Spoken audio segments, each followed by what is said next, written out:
رسول اللہ صلی اللہ علیہ وسلم نے فرمایا سب سے بہترین نماز داؤد علیہ السلام کی نماز ہے. وہ نصف رات سوتے تھے، تہائی رات جاگتے تھے اور رات کا چھٹا حصہ سوتے تھے. یعنی پہلے کچھ دیر سو جاتے اور پھر درمیان میں جاگتے، پھر آخر میں پھر سو جاتے. تو اس طرح پھر ان کی تھکاوٹ بھی نہیں ہوتی. جو رات کے بالکل ارلی حصے کا سونا ہوتا ہے نا، وہ اگر انسان کو مل جائے تو وہ اتنا زبردست ہوتا ہے گویا وہ انسان ساری رات سو چکا، کئی گھنٹوں کی نیند کے برابر ہوتا ہے. اس میں تھکاوٹ جلد اترتی بنسبت پچھلی رات سو. صحابہ کا قیام. عائشہ رضی اللہ تعالیٰ عنہ سے روایت ہے، انہوں نے فرمایا نبی صلی اللہ علیہ وسلم نے ایک شخص کو مسجد میں قرآن پڑھتے سنا تو فرمایا اللہ اس پر رحم کرے، مجھے اس نے اس وقت فلاں فلاں آیت یاد دلا دی ہے جو میں فلاں فلاں سورت سے بھول گیا تھا. عباد اللہ بن عبداللہ نے حضرت عائشہ رضی اللہ تعالیٰ عنہ سے یہ اضافہ بیان کیا ہے کہ نبی صلی اللہ علیہ وسلم نے میرے گھر میں نماز تہجد پڑھی تو آپ نے عباد کی آواز سنی جو مسجد میں نماز پڑھ رہے تھے. آپ نے فرمایا عائشہ کیا یہ عباد کی آواز ہے؟ میں نے عرض کیا جی ہاں. آپ نے دعا فرمائی اے اللہ عباد پر رحم فرما. کیا خیر خواہی تھی نبی صلی اللہ علیہ وسلم کہ اپنے ساتھیوں کے بارے میں جب سنتے تھے تو وہیں ان کی غیر موجودگی میں بھی ان کے لیے دعا کرتے. تو ابھی آپ نے کہا نا کہ جگہ جگہ روشنیاں، تو یہ صحابہ کے گھروں میں ایسے ہی ہوتا. صحابیات کا قیام. نبی صلی اللہ علیہ وسلم نے فرمایا مجھ سے جبریل علیہ السلام نے کہا کہ حفصہ سے رجوع کر لو کیونکہ وہ بہت روزے رکھنے والی اور بہت قیام کرنے والی ہے اور بے شک وہ جنت میں آپ کی بیوی ہے. امام احمد بن حنبل، امام بخاری، حافظ عراقی، یہ سب قیام اللیل کرنے والے لوگ تھے اور ان کے لیے ایسے ہی تھا جیسے کوئی بہت مانوس چیز ہے، یعنی بالکل روٹین کی بات تھی. تہجد کے فائدے. نمبر 1 خیر و بھلائی ملنا. جابر رضی اللہ عنہ سے روایت ہے، کہتے ہیں کہ رسول اللہ صلی اللہ علیہ وسلم نے فرمایا کوئی مرد اور عورت ایسی نہیں کہ رات کو سوئے مگر اس کے سر پہ گریں لگا دی جاتی ہیں. بس اگر اس نے جاگتے وقت اللہ کا ذکر کیا تو گرہ کھل جاتی ہے، اگر کھڑا ہوا اور وضو کیا اور نماز پڑھی تو سب گریں کھل جاتی ہیں اور وہ خوش دل ہلکا پھلکا ہو کر بھلائی کو پہنچنے والا ہوتا. یعنی جو لوگ صبح اٹھ کر صبح اٹھتے ہی پہلے ذکر کرتے ہیں، اللہ کا دعا کرتے ہیں، اگر تہجد کے وقت اٹھے ہیں تو کون سی آیات پڑھتے ہیں؟ آل عمران کی آخری آیات، ان فی خلق السماوات والارض، اور پھر وضو کرتے ہیں، نماز پڑھتے ہیں تو ان کی ساری گرہیں کھل جاتی، بالکل فریش ہو کر ریلیکس ہو کر دن کا آغاز کرتے ہیں. اور اگر نماز مس ہو جائے تو بوجھ تلے آ جاتے ہیں. اسی طرح نفس میں چستی آتی ہے ورنہ سستی اور خباثت نفس کے اندر آتی ہے. لا علاج مرض سے شفا ملنا. امام ابن قیم کہتے ہیں قیام اللیل حفظان صحت کے اسباب میں سب سے زیادہ نفع مند، یعنی صحت کی حفاظت کے لیے سب سے اچھی چیز ہے اور بہت سے لا علاج امراض کو روکنے والے امور میں سے سب سے زیادہ روکنے والا ہے اور جسم، روح اور دل کو بہت چاق و چوبند رکھنے والا ہے. یعنی لا علاج مرضوں کا علاج ہے قیام اللیل. دل کا علاج. یحییٰ ابن معاذ کہتے ہیں دل کا علاج 5 چیزوں میں ہے. نمبر 1 تدبر کے ساتھ قرآن پڑھنا. نمبر 2 پیٹ کو خالی رکھنا، یعنی بہت زیادہ نہ کھانا. نمبر 3 قیام اللیل. نمبر 4 سحری کے وقت اللہ کے سامنے عاجزی اور انکساری کرنا. نمبر 5 نیک لوگوں کی مجلس میں بیٹھنا. دل کو خوشی ملنا.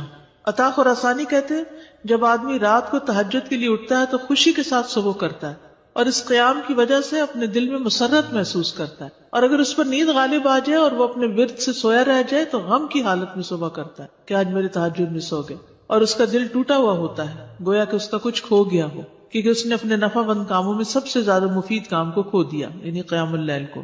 رزق ملنا. ابن قیم کہتے ہیں 4 چیزیں رزق کو کھینچ لاتی ہیں. نمبر 1 قیام اللیل. نمبر 2 سحری کے وقت استغفار کی کثرت. نمبر 3 صدقے کا خیال کرتے رہنا. نمبر 4 دن کے شروع اور آخر میں اس کا ذکر کرنا، یعنی صبح شام کی دعائیں ہیں یا اذکار ہیں. چہرے پر نور آنا. حسن بصری سے پوچھا گیا رات کو تہجد پڑھنے والے سب لوگوں سے زیادہ حسین چہرے والے کیوں ہوتے ہیں؟ انہوں نے کہا اس لیے کہ وہ تنہائی میں رحمان کے ساتھ گفتگو کرتے ہیں اور اللہ انہیں اپنا نور پہنا دیتا ہے. لوگوں کی محبت ملنا. سعید بن مسیب کہتے ہیں کہ ایک آدمی رات کو نماز پڑھتا ہے تو اللہ اس کے چہرے میں نور بنا دیتا ہے. اس نور کی وجہ سے ہر مسلمان اس سے محبت کرتا ہے. جب اس کو ایسا شخص دیکھتا ہے جس نے اسے پہلے نہیں دیکھا ہوتا تو وہ کہتا ہے بے شک مجھے اس آدمی سے محبت ہے، یعنی دیکھتے ہی اس کے دل میں اس کی محبت آتی ہے. کوئی ایک فائدہ بتائیے مجھے، کیا فائدہ تہجد پڑھنے کا؟ خوشی ملنا. دل کا علاج. لا علاج مرضوں سے حفاظت. رزق ملنا. یس. نفس میں چستی آنا. لوگوں کی محبت ملنا. چڑچڑا پن دور ہوتا ہے، برداشت پیدا ہوتی ہے. تو جس میں برداشت پیدا ہو جائے تو پھر بہت سے اس کے دوست بن جاتے ہیں. اب دیکھیے کہ پچھلی پہر رات کو اٹھ کے صاف ستھرا ہو کے نبی صلی اللہ علیہ وسلم کا طریقہ کیا تھا کہ آنکھ کھلتے مسواک کرتے تھے. مسواک کیا، صاف ستھرے ہوئے، پاک ہوئے، اور پھر آپ طویل قیام کرتے. اب کیا کہتے ہیں، کھڑے ہو کے آفس میں کام کریں، اسٹینڈنگ آفیسز بن رہے ہیں، یعنی قیام کی حالت میں کمپیوٹر استعمال کرے. تو یہ قیام اگر کسی نے صبح صبح ہی کر لیا ہو، اور پھر نبی صلی اللہ علیہ وسلم کے قیام جتنا ہی ان کا رکوع بھی ہوتا تھا، اتنی دیر آپ جھکے ہوئے، اتنی دیر آپ کا سر سجدے میں پڑا ہوا، صحت ہی صحت ہے، ایکسرسائز ہی ایکسرسائز. فجر سے تھوڑی دیر پہلے اٹھ کے قیام کرنا، میں نے کسی لیکچر میں یہ سنا تھا کہ مطلب ٹھیک ہے آپ یہ تو کرتے ہیں، لیکن یہ بیسیکلی وہ قیام اللیل نہیں ہے، یہ کچھ اور ہی چیز ہے. ایسا کچھ نہیں. دیکھیے یہ اور کیا ہے، مطلب ان کا کہنے کا مطلب یہ تھا کہ ہم جیسے یہ سست لوگوں کے لیے ہے کہ اچھا چلو فجر سے ذرا سا پہلے اٹھ کے کر لیا، ورنہ بیسیکلی رات کی ڈیپ میں اٹھیں اور اس وقت کریں. وہ تو بالکل ٹھیک ہے. جیسے بہترین قیام جو ہے وہ داؤد علیہ السلام کا ہے، جو اٹھتے تھے پھر پڑھتے تھے پھر لیٹ جاتے تھے، آدھی رات کے بعد اٹھتے تھے پھر ایک تہائی کے بعد پھر وہ چھٹا حصہ جو تھا پھر دوبارہ سو جاتے تھے. لیکن یہ کہ عشاء کے ساتھ بھی ایکسٹرا نوافل سے بھی چاہے نہ بھی سوئے ہوں وہ بھی قیام ہوتا ہے. یعنی رات کے نوافل چاہے اول حصے میں پڑھ لیں، چاہے درمیان میں، چاہے آخر میں. ہاں یہ ایکسٹرا بات ہے کہ جس کام میں جو جتنی مشقت کرتا ہے اس کا اجر اتنا ہی زیادہ بڑھ جاتا ہے. آخری وقت میں اٹھنے والوں کا کم ہے اور پہلے اٹھنے والوں کا زیادہ ہے obviously. لیکن آخری حصہ لاسٹ 1/3 جو ہے اس میں اللہ تعالیٰ آسمانی دنیا پر آتے ہیں، تو وہ اس لحاظ سے زیادہ بہتر. اور سحری کا وقت جو ہے اس کی دعائیں قبول ہوتی ہیں. تو اس لیے اس وقت کو یہ نہیں سمجھنا چاہیے کہ یہ صرف سستی کا وقت ہے، بلکہ بڑے اجر کا وقت بھی ہے. اور پھر یہ جو ہم کہتے ہیں نا کسی کو چلو 10 منٹ پہلے اٹھ کے پڑھ لو، یہ صرف اس لیے کہتے ہیں کہ ایک دو پڑھیں گے مزہ آئے گا، پھر 10 کے وہ پیچھے اور 10 چلے جائیں گے. بگننگ بھی ہے بالکل، اسٹیپ بائی اسٹیپ، تھوڑا تھوڑا. ورنہ ایک دو دن تو جذبات میں آ کے اٹھیں گے تو پھر چوتھے دن پھر سوچ پڑے ہوں گے. تہجد کا وقت عشاء کے بعد سے طلوع فجر تک، عشاء کے بعد سے طلوع فجر تک نبی صلی اللہ علیہ وسلم نے فرمایا اللہ نے تمہیں مزید ایک نماز عطا کی ہے جو کہ وتر یعنی تہجد ہے، اسے نماز عشاء اور نماز فجر کے درمیانی وقفے میں پڑھ لیا کرو. ٹھیک ہے نا، یہ سلسلہ صحیحہ کی حدیث ہے. کب سے کب تک ہے تہجد کا وقت؟ عشاء کے بعد سے فجر تک. اٹھنے کا بہترین وقت، مسند احمد کی روایت ہے، ابو مسلم سے روایت ہے کہ میں نے ابو ذر رضی اللہ عنہ سے پوچھا رات کے کس حصے میں قیام کرنا سب سے افضل ہے؟ ابو ذر رضی اللہ عنہ نے کہا میں نے بھی رسول اللہ صلی اللہ علیہ وسلم سے اسی طرح سوال کیا تھا جس طرح تم نے مجھ سے کیا.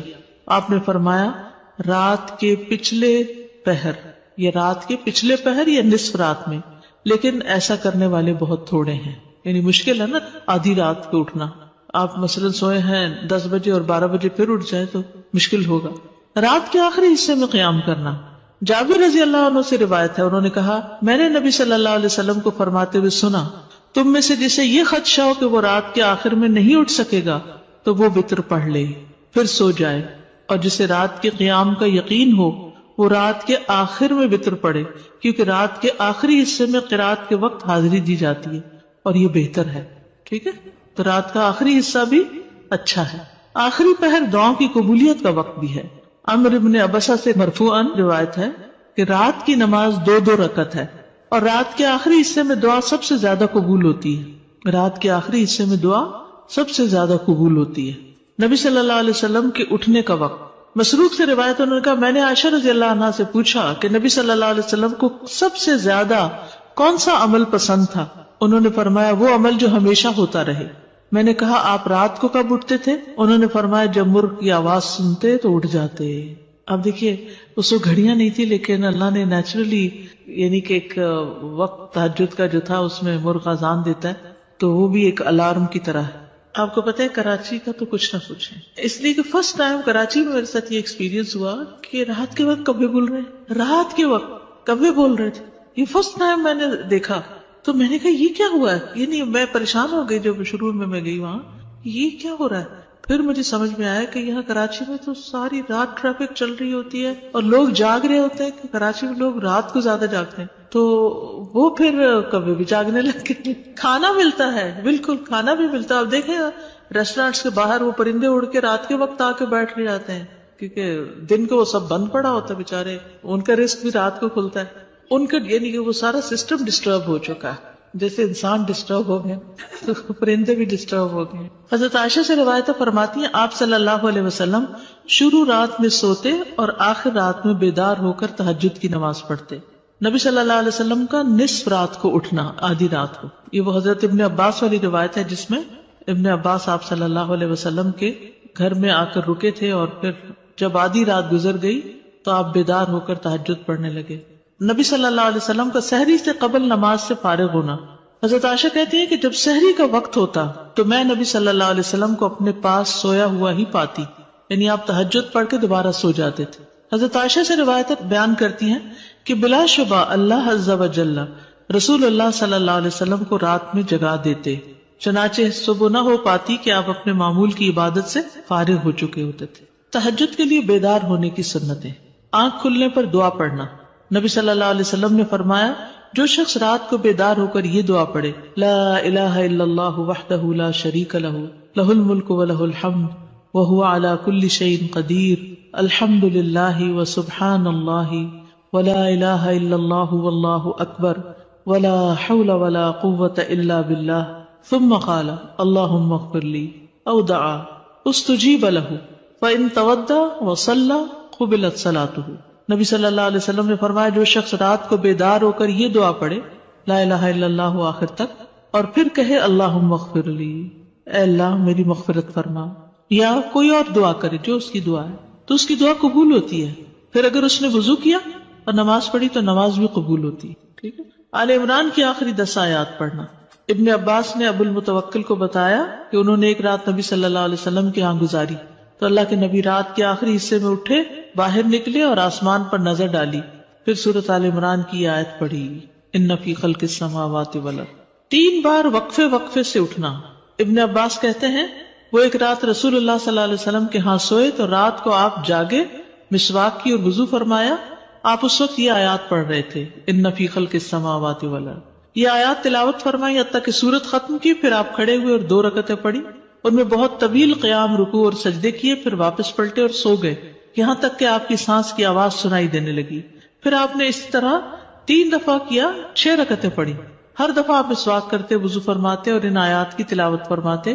پھر آپ نے 3 وتر پڑھے، پھر مؤذن نے اذان دی تو آپ نماز کے لیے باہر تشریف لے گئے. یعنی بار بار وضو کیا، بار بار مسواک کیا اور بار بار ان فی خلق پڑھا اور عبادت کی. بیدار ہوتے ہی مسواک کرنا.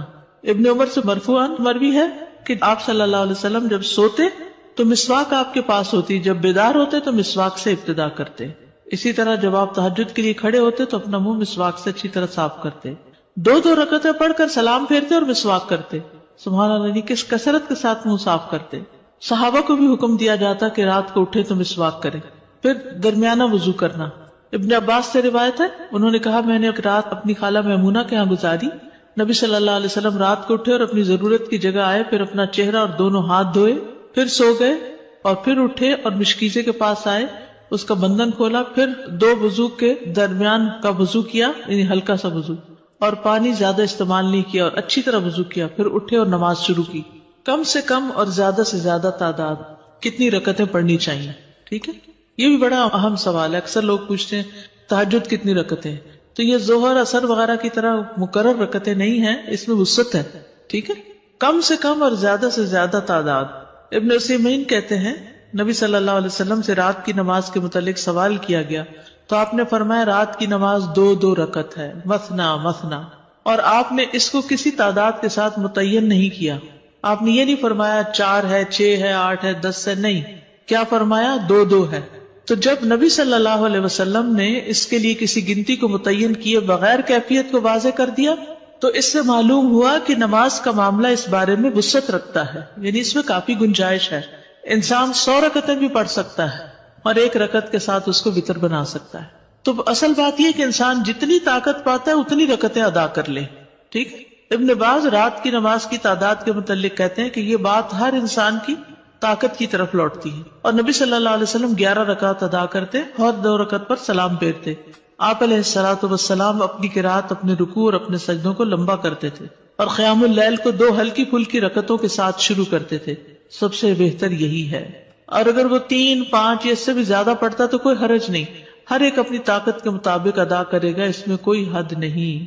لیکن سب سے افضل صورت 11 رکعت نماز پڑھنا ہے، 8 تہجد اور 3 وتر. نبی صلی اللہ علیہ وسلم کا رمضان اور غیر رمضان میں 11 رکعت سے زیادہ نہ پڑھنا.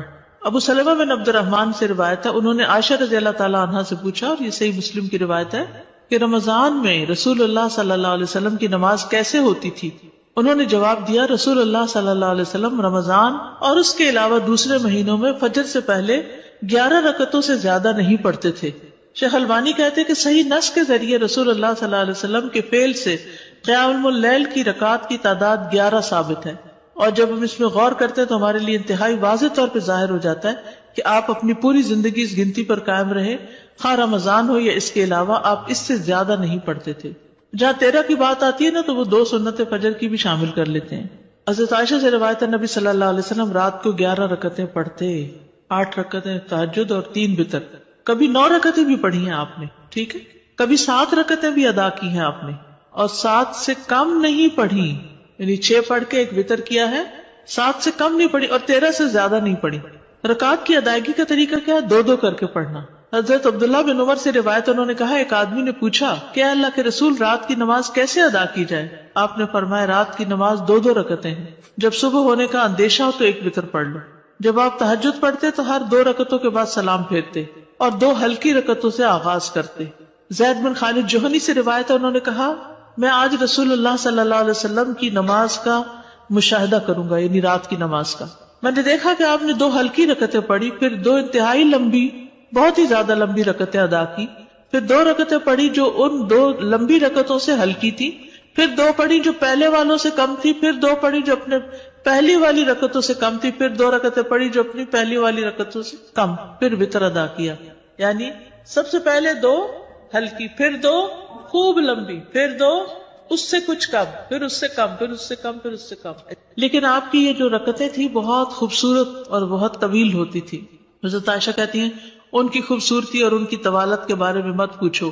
پھر 4 رکعتیں پڑھتے، ان کے حسن، ان کی طوالت کے بارے میں نہ پوچھو. پھر 3 رکعتیں پڑھتے، یعنی 4 کے بعد تھوڑا سا بیچ میں وقفہ، پھر لمبے سجدے کرتے تھے. حضرت عائشہ کہتی ہیں کہ رسول اللہ صلی اللہ علیہ وسلم رات کو 11 رکعات پڑھتے تھے، یہ آپ کی رات کی نماز تھی. اس میں آپ اتنا طویل سجدہ کرتے کہ اپنا سر اٹھانے سے پہلے تم میں سے کوئی 50 آیتیں پڑھ لے. تہجد میں قرات، لمبی قرات کی فضیلت.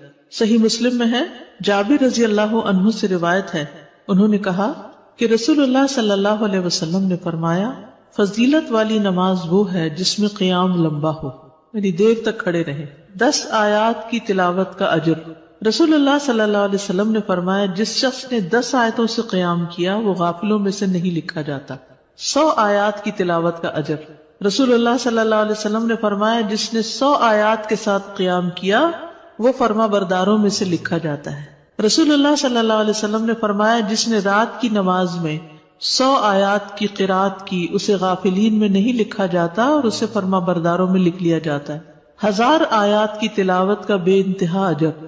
رسول اللہ صلی اللہ علیہ وسلم نے فرمایا، جو 1000 آیات سے قیام کرے وہ بے انتہا ثواب جمع کرنے والوں میں لکھا جاتا ہے. مقنطرین کا لفظ آتا ہے. نبی صلی اللہ علیہ وسلم کی قرات. آپ صلی اللہ علیہ وسلم کی تہجد میں قرات مختصر ہونے یا لمبی ہونے کے اعتبار سے مختلف ہوتی تھی. کبھی آپ ہر رکعت میں یا ایھا المزمل کی مقدار کے مطابق قرات کرتے تھے، اور یہ 20 آیات والی سورت ہے، ٹھیک ہے. کبھی آپ ہر رکعت میں کیا پڑھتے؟ یا ایھا المزمل 20 آیات والی. کبھی 50 آیات کے برابر قرات کرتے تھے، اور کبھی کبھی سورۃ البقرہ اور آل عمران اور النساء بھی. تو اس سے ہی پتہ چلتا ہے کہ اس میں کوئی لگا بندہ قاعدہ نہیں کہ اتنی ضرور قرات کی جائے، حسب حالت کم یا زیادہ کی جا سکتی ہے، لیکن obviously جتنی کریں گے پھر اس کا اجر اتنا ہی مختلف ہو جائے گا. نبی صلی اللہ علیہ وسلم کا قیام لمبا ہوتا تھا. عبداللہ بن مسعود سے روایت ہے، وہ کہتے ہیں، میں نے ایک رات نبی صلی اللہ علیہ وسلم کے ہمراہ تہجد پڑھی تو آپ کافی دیر کھڑے رہے، حتیٰ کہ میں نے ایک برے کام کا ارادہ کیا. ہم نے کہا، آپ کا کیا ارادہ تھا؟ انہوں نے فرمایا، میں نے یہ ارادہ کیا کہ میں نبی صلی اللہ علیہ وسلم کو قیام میں چھوڑ کر خود بیٹھ جاؤں، تھک گئے ہوں گے. ایک ہی آیت کی مسلسل تکرار. حضرت عائشہ سے مروی ہے، انہوں نے کہا کہ نبی صلی اللہ علیہ وسلم نے ایک رات قرآن کی ایک ہی آیت سے قیام کیا، یعنی ایک آیت بار بار پڑھتے رہے، بار بار پڑھتے رہے. اور وہ کیا آیت تھی؟ ان تعذبہم فانہم عبادک وان تغفر لہم فانک انت العزیز الحکیم. اگر تو ان کو سزا دے تو بے شک وہ تیرے ہی بندے ہیں، اور اگر تو معاف کر دے تو بے شک تو ہی غالب بڑی حکمت والا ہے. یعنی یہ تو تجھ پر، یعنی کہ ایک طرح سے رحم ہی کی درخواست کر رہے ہیں کہ تیرے بندے ہیں، تو رحم فرما دے ان پر. اسی طرح سورۃ الاخلاص کی تکرار، بار بار ایک ہی سورت. پھر اسی طرح جہری اور سری دونوں طرح سے قرات کرنا جائز ہے. آپ چاہیں تو تہجد میں بلند آواز سے تلاوت کریں، چاہیں تو دل میں پڑھیں. غزیف بن الحارث سے روایت ہے کہ میں نے عائشہ رضی اللہ تعالی عنہا سے کہا، کیا آپ نے دیکھا کہ رسول اللہ صلی اللہ علیہ وسلم قرآن اونچی آواز سے پڑھتے تھے یا خاموشی سے؟ فرمایا کبھی اونچی آواز سے پڑھتے، کبھی دھیمی آواز سے. میں نے کہا اللہ اکبر، تمام تعریف اللہ کے لیے جس نے اس معاملے میں وسعت رکھی. اب یہ اختلاف نہیں، کیا ہے؟ وسعت ہے. ابو ہریرہ سے روایت ہے، وہ بیان کرتے ہیں کہ نبی صلی اللہ علیہ وسلم رات کو کبھی بلند آواز سے اور کبھی دھیمی آواز سے قرات کرتے. ابن عباس کہتے ہیں کہ نبی صلی اللہ علیہ وسلم کی قرات اس قدر بلند ہوتی کہ صحن میں بیٹھا آدمی سن سکتا تھا جب آپ گھر میں یعنی کمرے میں ہوتے تھے. حضرت عائشہ سے مروی ہے کہ ایک شخص رات کو اٹھا اور قرات کرنے لگا. اس نے اپنی آواز بلند رکھی. جب صبح ہوئی تو رسول اللہ صلی اللہ علیہ وسلم نے فرمایا اللہ فلاں پہ رحم فرمائے، اس نے رات مجھے کتنی ہی آیتیں یاد دلا دی جو میں بھول چکا تھا. تو بعض اوقات اونچی قرات سے دوسرے لوگوں کو فائدہ ہو جاتا ہے جو آس پاس ہوتے ہیں. درمیانی آواز میں قرات. ایک رات نبی صلی اللہ علیہ وسلم نکلے اور ابو بکر رضی اللہ عنہ کے پاس سے گزرے. وہ نماز پڑھ رہے تھے اور ان کی آواز دھیمی تھی. راوی کہتے ہیں اور آپ عمر بن خطاب کے پاس سے گزرے، وہ بھی نماز پڑھ رہے تھے، ان کی آواز بہت بلند تھی. کہتے ہیں جب وہ دونوں نبی صلی اللہ علیہ وسلم کے پاس اکٹھے ہوئے تو آپ نے فرمایا اے ابو بکر، میں تمہارے پاس سے گزرا، تم نماز پڑھ رہے تھے اور تمہاری آواز دھیمی تھی. انہوں نے کہا اللہ کے رسول، میں نے جس سے مناجات کی اسے سنایا، یعنی جس سے میں بات کر رہا ہوں اس کو تو دھیمی آواز بھی سن جاتی. کہتے ہیں پھر آپ نے عمر سے کہا میں تمہارے پاس سے گزرا اور تم بلند آواز سے نماز پڑھ رہے تھے. انہوں نے کہا اللہ کے رسول، میں سوتے کو جگا رہا تھا اور شیطان کو بگا رہا تھا. بس نبی صلی اللہ علیہ وسلم نے فرمایا اے ابو بکر، اپنی آواز کچھ بلند کیا کرو، اور اے عمر، تم اپنی آواز کچھ دھیمی رکھا کرو. درمیانی چیز. لیکن یاد رکھیے کہ دوسرے کو اذیت نہیں دینی چاہیے. اگر کوئی سو رہا ہے اور وہ چاہتا ہے کہ ہم اونچا نہ پڑھیں تو پھر اونچا نہ پڑھیں. یا کوئی اور بھی تہجد پڑھ رہا ہے، یعنی ایک ہی کمرے میں ہسبینڈ وائف دونوں پڑھ رہے ہیں اور دونوں ہی اپنی اپنی اونچی کر رہے ہیں تو کسی کی کوئی بات سنائی نہیں دے گی. ابو سعید کہتے ہیں کہ رسول اللہ صلی اللہ علیہ وسلم نے مسجد میں اعتکاف فرمایا. آپ نے لوگوں کو سنا کہ اونچی آواز سے قرات کر رہے تھے. آپ نے پردہ ہٹایا اور فرمایا خبردار، بے شک تم سب کے سب اپنے رب سے مناجات کر رہے ہو، مگر تم میں سے کوئی دوسرے کو ہرگز ایذا نہ دے، کوئی کسی کو تکلیف نہ پہنچائے، اور قرات میں اپنی آواز دوسرے پر بلند نہ کرے. یا فرمایا نماز میں، یعنی دو لوگ پڑھ رہے ہیں تو کوئی ایک دوسرے سے اونچا کرنے کی کوشش نہ کرے، اپنی اپنی نماز پڑھی جائے. ٹھیک ہے، اس میں وسعت ہے. اونچی آواز سے پڑھ سکتے ہیں اور نیچے سے، لیکن پسندیدہ کیا ہے؟ درمیانی آواز سے پڑھنا. لیکن اگر کوئی اور ساتھ پڑھ رہا ہو، مثلا آپ نے دیکھا ہوگا کہ بعض اوقات آپ پڑھتے ہوئے بھول جاتے ہیں اگر بیچ میں کوئی اور کسی بھی چیز کی آواز آ رہی، تو اس صورت میں اگر دوسرے ہوں تو ان کی رعایت کرنی چاہیے. اس وسعت کا فائدہ یہ ہے نا، جیسے سجدے کی دعائیں یا رکوع کی یا اور اسی طرح کی، تو کبھی ایک پڑھ لے کبھی دوسری پڑھ لے تو اس سے نماز کے اندر ایک خوبصورتی رہتی ہے، ایک توجہ رہتی ہے. شیطان سے بچنے کے لیے اللہ کی پناہ لینا. ابو سعید خدری بیان کرتے ہیں کہ رسول اللہ صلی اللہ علیہ وسلم جب رات کو قیام فرماتے تو اللہ اکبر کہتے، پھر سبحانک اللہم و بحمدک و تبارک اسمک و تعالی جدک و لا الہ غیرک کہتے، پھر 3 بار لا الہ الا اللہ کہتے، 3 بار اللہ اکبر کبیرہ کہتے. اس کے بعد اعوذ باللہ السمیع العلیم من الشیطان الرجیم من ہمزہ ونفخہ ونفثہ پڑھتے. بخشش طلب کرنا. ربیعہ الجرشی سے روایت ہے، کہتے ہیں کہ ایک مرتبہ میں نے عائشہ رضی اللہ عنہا سے سوال کیا تو میں نے کہا کہ رسول اللہ صلی اللہ علیہ وسلم جب رات کو قیام کرتے تو کس چیز سے آغاز فرماتے؟ انہوں نے کہا کہ آپ 10 مرتبہ اللہ اکبر کہتے، 10 بار سبحان اللہ، 10 بار لا الہ الا اللہ، 10 بار استغفر اللہ، اور 10 مرتبہ یہ دعا اللہم اغفر لی واہدنی وارزقنی، اور پھر 10 بار یہ دعا اللہم انی اعوذ بک من الضیق یوم الحساب، دنیا کی تنگی سے دعا مانگنا. شریک حوزنی کہتے کہ میں ام المومنین عائشہ رضی اللہ عنہا کے پاس گیا اور ان سے پوچھا کہ رسول اللہ صلی اللہ علیہ وسلم جب رات کو اٹھتے تو کس چیز سے ابتدا کرتے؟ انہوں نے کہا تحقیق تو نے مجھ سے ایسا سوال کیا جس کے متعلق تجھ سے پہلے مجھے کسی نے نہیں پوچھا.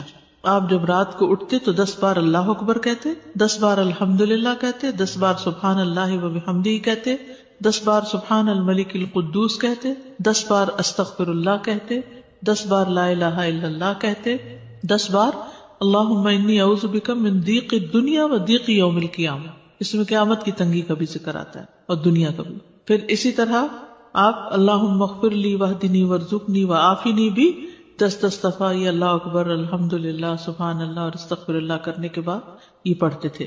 پھر سجدے کی دعا